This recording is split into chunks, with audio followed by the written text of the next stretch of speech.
વડોદરા મહાનગરપાલિકા દ્વારા વિશ્વામિત્રી વિસ્તાર ઉપર વેટીવર ગ્રાસનો નવતર પ્રયોગ હાથ ધરાયો। વડોદરામાં ગત વર્ષે સ્વામિત્રી નદીમાં પૂરની પરિસ્થિતિ સર્જાઈ હતી, ત્યારે માટીનું ધોવાણ પણ પુષ્કળ પ્રમાણમાં થયું હતું, જેથી ચેનલોમાં સ્લજિંગ એટલે કે માટી ચોરી થઈ ગઈ હતી, જેથી પાણી ડ્રેન થવામાં તકલીફ થઈ રહી હતી અને વોટર લોગિંગ જેવી પરિસ્થિતિ સર્જાઈ હતી। આ જ પરિસ્થિતિને અટકાવવા માટે વિશ્વામિત્રી તટવી વિસ્તારમાં વડોદરા મહાનગરપાલિકાના નવતર પ્રયોગના ભાગરૂપે વેટીવર ગ્રાસનો ઉપયોગ નવતર પ્રયોગ હાથ ધરાયો છે અને આજ સુધી છોડના રોપાઓ વાવવામાં આવ્યા છે। વેટીવર ગ્રાસની વિશેષતાની વાત કરીએ તો આ સોઇલ એરોઝન અટકાવે છે, એટલે માટીનું ધોવાણ અટકાવે છે। એના મૂલ્ય વર્ટિકલ હોવાથી જીવનમાં 4 મીટર જેટલા અંદર જાય છે। માટીના ઇનપુટ તત્વો જેમ કે સોલિડ મેટલ્સ, ફોસ્ફરસને આના મૂળિયા ઓબ્ઝર્વ કરી લે છે, જેથી જમીનને કોઈ પણ નુકસાન થતી નથી અને લેન્ડ ફર્ટિલ બને છે।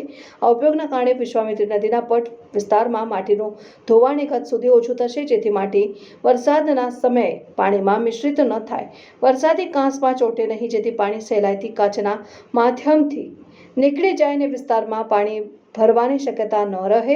સમગ્ર કામગીરીને નિહાળવા માટે વડોદરાના પ્રથમ નાગરિક મેયર પિંકી સોની, સ્થાયી સમિતિ અધ્યક્ષ ડોક્ટર શીતલ મિસ્ત્રી, નવનિયુક્ત મ્યુનિસિપલ કમિશનર અરુણ મહેશ બાબુ સહિત વડોદરા મહાનગરપાલિકાના પદાધિકારીઓ વિશેષ ઉપસ્થિત રહ્યા હતા। આ કામગીરીની સાથે જ વડોદરાના municipal commissioner Arun Mahesh Babu Vishwamitri revival project અંગેની વાત કરતા જણાવ્યું હતું કે કામગીરી 90 થી 95% કામગીરી પૂર્ણ કરવામાં આવી છે અને વેટીવર ગ્રાસની કામગીરી ખૂબ જ ઉપયોગી નીવડશે પણ જણાવવામાં આવ્યું। પ્લાનિંગ કર્યું છે, એનાથી થોડે ઉપર ત્યાં પણ આગામી વિશ્વ પર્યાવરણ દિવસ આવી રહ્યો છે, ત્યારે વિશ્વ પર્યાવરણ પખવાડિયું કે એવી રીતે લાંબા સમય સુધી જ્યારે પ્લાન્ટેશનના પ્લાનિંગો કરી અને વિશ્વ પર્યાવરણ દિવસ ઉજવવામાં આવનાર છે, ત્યારે આ વિશ્વામિત્રીના તટ વિસ્તારમાં પણ પ્લાન્ટેશનના પ્લાનિંગો કરીશું, જેથી કરી અને અહીં વિશ્વામિત્રીના તટ વિસ્તારમાં વસતા પશુ પક્ષીઓને આપણે નેચરલ વાતાવરણ આપી શકીએ। તો સાથે સાથે આ વેટીવર ગ્રાસ આપણે જોઈ શકીએ છીએ કે દેખાવમાં પણ ખૂબ સુંદર લાગે છે। વિશ્વામિત્રીનો તટ વિસ્તાર જે બ્યુટિફિકેશનની સાથે સાથે તેને મજબૂતાઈ આપવાનું પણ કામગીરી કરવામાં આવી રહી છે। આજ સુધીમાં ગઈકાલ સુધીમાં 19 લાખ ઘન મીટર માટી ડ્રેઝિંગ કરી દેવામાં આવી છે।